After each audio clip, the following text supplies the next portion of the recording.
जय हिंद दोस्तों, welcome to West Study group.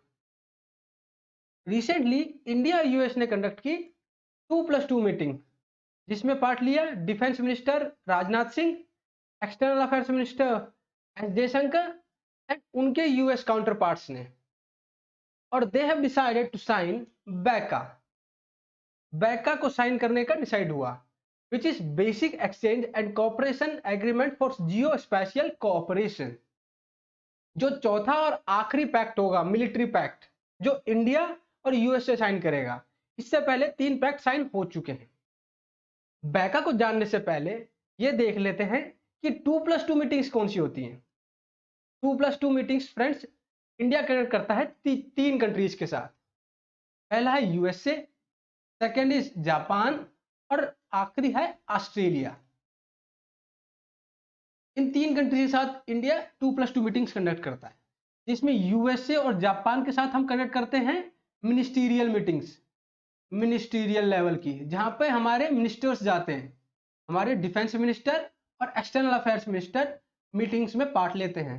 Where Australia में जो 2+2 मीटिंग होती है हमारी ऑस्ट्रेलिया के साथ, उसमें सेक्रेटेरिएट लेवल की होती है, जहां पे हमारे सेक्रेटेरिएट लेवल के ऑफिसर्स जाएंगे, जहां पे हमारे सेक्रेटरी जाएंगे। तो व्हाट इज बैका? बैका क्या है? BECA is basic exchange and cooperation agreement for geospatial cooperation. इसमें क्या कि इंडिया और यूएसए एक दूसरे की सैटेलाइट की जो सेंसिटिव इंफॉर्मेशन होगी या फिर जो क्लासिफाइड इंफॉर्मेशन होगी, वो एक दूसरे को शेयर कर पाएंगे, लेकिन यूज द जियोस्पेशियल मैप्स। इससे इंडिया को कैसे फायदा होगा? इससे इंडिया की सिक्योरिटी को एक बूस्ट मिलेगा। यूएसए से इंडिया जो भी इंफॉर्मेशन उसकी सैटेलाइट थ्रू मिल रहा है, जैसे कि इंडिया की बॉर्डर में कोई भी थ्रेट हो रहा है, कोई इंट्रूजन हो रहा है, तो इंडिया एक्सेस कर सकता है यूएसए की सैटेलाइट्स की इंफॉर्मेशन को।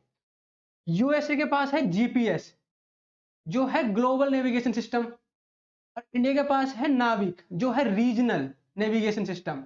नाविक को बोलते हैं नेविगेशन विद इंडियन कॉन्स्टलेशन। इसको पहले बोलते थे हम IRNSS, Indian regional navigation satellite system. इसमें है 7 सैटेलाइट और जीपीएस में है 24 सैटेलाइट्स।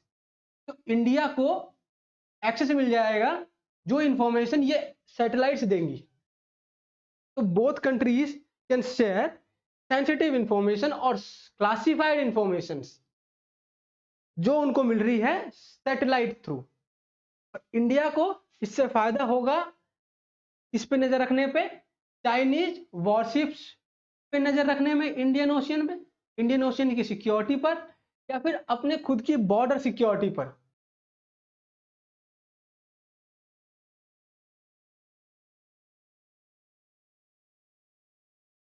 दोस्तों बैका जो था वो चौथा एग्रीमेंट था जो हम साइन करने जा रहे हैं। इससे पहले हम 3 कर चुके हैं, मिलिट्री पैक्ट 3 कर चुके हैं यूएसए के साथ। GSOMIA, general security of military information agreement, जो हमने साइन किया था 2002 में। LEMOA, logistics exchange memorandum of agreement, जो हमने साइन किया था 2016 में। And COMCASA, communications and information security memorandum of agreement, जो हमने साइन किया 2018 में। Now what is GSOMIA? It is general security of military information agreement, जो साइन हुआ था 2002 में। इसमें इंडिया और यूएसए ने डिसाइड किया कि हम जो इंटेलिजेंस होगी, जो मिलिट्री इंटेलिजेंस होगी, जो मिलिट्री इंफॉर्मेशन होगी, वो एक दूसरे कंट्रीज को शेयर करेंगे। जो भी मिलिट्रीज दोनों कंट्रीज की इंफॉर्मेशन गैदर करेगी सिक्योरिटी से रिलेटेड, वो एक दूसरे को शेयर कर सकती हैं। ये डिसाइड हुआ था 2002 में through general security of military information agreement through. ठीक है। सेकेंड जो साइन हुआ था वो था LEMOA, logistic exchange memorandum of agreement, जो साइन हुआ था 2016 में। इसमें both countries can access military facilities of each other country. Means India और यूएसए दोनों एक दूसरे की मिलिट्री फैसिलिटीज को एक्सेस कर सकते हैं। किसके लिए? रिफ्यूलिंग के लिए, डॉकिंग के लिए। रिसेंटली यूएसए के एयरक्राफ्ट ने डॉक किया था और रिफ्यूल किया था अपने एयरक्राफ्ट को अंडमान निकोबार आइलैंड से, जहां पे इंडिया का बेस है। ठीक है। थर्ड जो साइन किया गया था वो था COMCASA, communication and information security memorandum of agreement, जो साइन हुआ था 2018 में। ये है 10 साल तक के लिए वैलिड।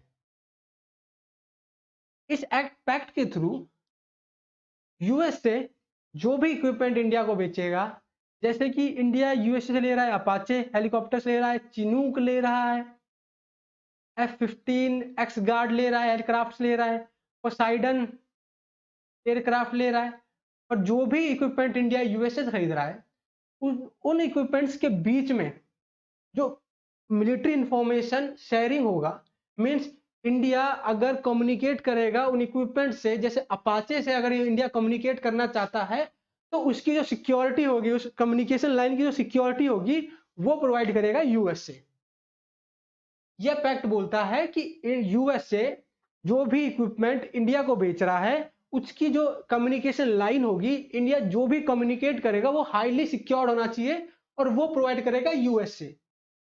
इस पैक्ट के through their is a concern in this कि यूएसए एक्सेस कर पाएगा इंडिया की इंटेलिजेंस इंफॉर्मेशन को भी, जो इंडिया की सिक्योरिटी के लिए एक थ्रेट है।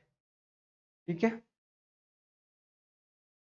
so now the question is, USA is the only country with which India conducts 2+2 meeting. USA अकेली कंट्री है जिसके साथ इंडिया 2+2 मीटिंग करता है। इन 2+2 meetings defence and commerce minister participate. कौन सा स्टेटमेंट गलत है? तो फ्रेंड्स, अभी हमने देखा कि इंडिया यूएसए के साथ ही नहीं करता है, इंडिया जापान के साथ भी करता है और ऑस्ट्रेलिया के साथ भी करता है।